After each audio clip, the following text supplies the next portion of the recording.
श्री कुंज बिहारी श्री सुखदेव श्री श्याम शरणदास जय श्री गुरुदेव। भक्त भक्ति भगवंत गुरु चतुर नाम वपु एक, इनके पद वंदन किए नासे विघ्न अनेक। संप्रदाय सुखदेव मुनि चरण दास गुरुद्वार, परम धर्म भागवत मत भक्ति अनन्य विचार। श्री प्रिया प्रीतम की अति प्रिय श्री भक्तमाल कथा अंतर्गत राजस्थान के संतों की पावन श्रृंखला में आज हम श्री भगवान दास जी कछवाहा का चरित्र सुनते हैं। श्री भगवान दास जी आमेर नरेश भारमल जी के दूसरे पुत्र थे। जयपुर के ही पास में लवाण के वे जागीरदार थे और इधर अकबर के राज्यकाल में मथुरा के हाकिम थे। जैसे वीर थे वैसे ही भक्त भी थे। इसीलिए श्री नाभाजी ने उनके भक्ति भाव की प्रशंसा करते हुए उन्हें भजन भाव आरूढ़ कहा है। भजन भाव आरूढ़ वह होता है जो चित्त की सारी वृत्तियों को समेट करके प्रभु के चरणारविंद में लगा दे, जिसके हृदय में प्रभु को छोड़ करके और किसी के लिए स्थान ही न रहे। जैसे प्रीतम छवि नयनन बसी, पर छवि कहाँ समाए, भरी सराय रहीम लखी, पथिक आप फिर जाए। तो ऐसी स्थिति श्री भगवान दास जी की थी, जो अपने को, घर द्वार को, समस्त संसार को भूल करके केवल भगवान के नाम गुण लीला के ध्यान में रम जाता है। और इसके विपरीत जो भजन विमुख होते हैं वो मेरा देह, मेरा परिवार, मेरी संपत्ति, मेरा वंश, मेरा गौरव, मेरा मान सम्मान, मेरा मेरा रटता रहता है। ये नहीं जानता कि मैं सब काल का ग्रास बना हुआ है, देखते देखते मिट जाने वाला है। नाभाजी महाराज ने भगवान दास जी को भागवत रहस्य ज्ञाता भी कहा, यानी भागवत के मर्म को समझने वाले, उसके रस में सदा छके रहने के कारण संसार में निर्लिप्त रह करके निर्भय विचरण करने वाले थे। स्वयं माला तिलक कंठी धारण करते थे और मथुरा के हाकिम होने के कारण जो कोई कंठी तिलक धारण किए आता उसकी चुंगी माफ कर देते थे।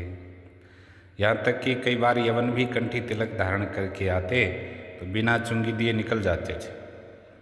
इस बात की जानकारी बादशाह को भी हुई। जहांगीर था उस समय बादशाह। जहांगीर ने घोषणा कर दी कि कोई कंठी तिलक धारण करेगा उसको फांसी पर लटका दिया जाएगा। इसलिए बहुत से लोगों ने कंठी तिलक बंद कर दिया, बहुत से छिप करके रहने लग गए। अब भगवान दास जी ने शरीर में 12 तिलक लगाए, मोटी मोटी तुलसी की कई मालाएं पहनी और जहांगीर के दरबार में पहुंच गए। ये देख करके जहांगीर कुपित हुआ, बोला आपने मेरी आज्ञा की अवहेलना करी, प्राणदंड दिया जाएगा आपको। भगवान दास जी बोले कि हमारे शास्त्रों में लिखा है कि जो कोई कंठी तिलक धारण किए शरीर छोड़ता है उसको वैकुंठ की प्राप्ति होती है। इसलिए अंतिम समय के लोग भी तिलक लगाते हैं।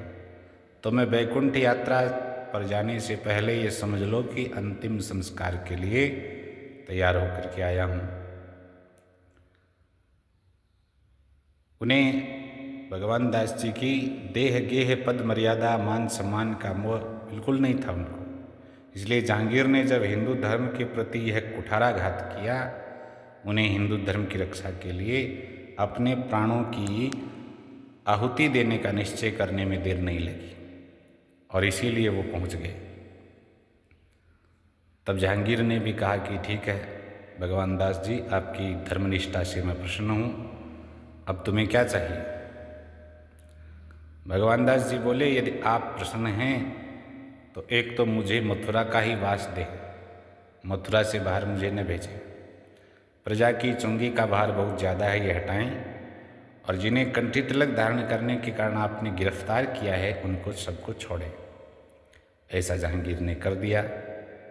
भगवान दास जी के संग का प्रभाव रसखान जी पर भी बहुत पड़ा। वे भी बहुत सी कंठी माला धारण करते थे। एक बार जहांगीर ने उनसे पूछा कि इतनी कंठी माला तो हिंदू भी नहीं पहनते, फिर तुम क्यों करते हो ऐसा। रसखान जी ने उत्तर दिया, तन पावक जन अगम को तनक काठ करे पार, बड़े काठ ऊपर तरे जब तन पाहन भार। यानी जो पवित्र हैं वे तो हल्के हैं, तो उनको तो थोड़ा सा काष्ठ ही पार करा देगा, लेकिन जो पापी हैं, पत्थर के समान भारी हैं, उन्हें पार करने के लिए तो बहुत सारा ये चाहिए काष्ठ। तो भगवान दास जी की निष्ठा से जहांगीर प्रसन्न ही नहीं हुए, उनके समझ लो श्याम सुंदर ही प्रसन्न हुए, क्योंकि जहांगीर ने अपनी प्रसन्नता व्यक्त की उनसे कुछ मांगने को कह करके, और ये समझो कि श्याम सुंदर ने ही कुछ मांग करके ये बात व्यक्त करी है।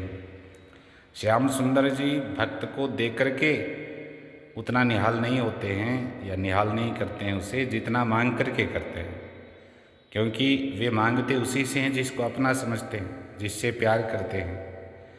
और श्याम सुंदर अपने प्यार से बढ़ कर के किसी भक्त को और क्या ही दे सकते हैं। तो श्याम सुंदर का मांगना देना ही होता है, और उनका मांगना भक्त के प्रति अपने प्रेम का संकेत होता है। वैकुंठ में उत्तम से उत्तम सामग्री प्राप्त है, और उसका उपभोग करने वाले परमात्मा उतना प्रसन्न नहीं होते जितना भक्त की दी हुई उसके प्रेम से सनी हुई सामग्री से प्राप्त होते हैं, प्रसन्न होते हैं। तो भगवान दास जी से श्याम सुंदर ने जो याचना करी उसकी भी एक रोचक कहानी है। श्री गोवर्धन में श्री केशवाचार्य जी रहते थे। तो भगवान कृष्ण के प्रपौत्र महाराज वज्रनाभ जी ने श्री कृष्ण के हरदेव जी नामक श्री विग्रह को स्थापित किया था। तो एक दिन उन्हीं हरदेव जी नामक श्री विग्रह ने स्वप्न में कहा केशवाचार्य जी से कि मैं इस स्थान पर हूँ, मेरा उद्धार करके सेवा करो मेरी। केशवाचार्य जी ने हरदेव जी को वहाँ से निकाला और मानसी गंगा के तट पर एक पर्णकुटी में विराजमान कर दिया, सेवा करने लगे। अब हरदेव जी केशवाचार्य जी से कभी कुछ मांगते कभी कुछ मांगते। एक दिन कहा कि खीर भोग लगाया जाए। केशवाचार्य जी ने कहा प्रभु आप नित्य तरह तरह की फरमाइश करते हो और मैं हूँ एक भिखारी वैष्णव, कहाँ से लाऊं इतना, मांगना मुझे किसी से अच्छा नहीं लगता।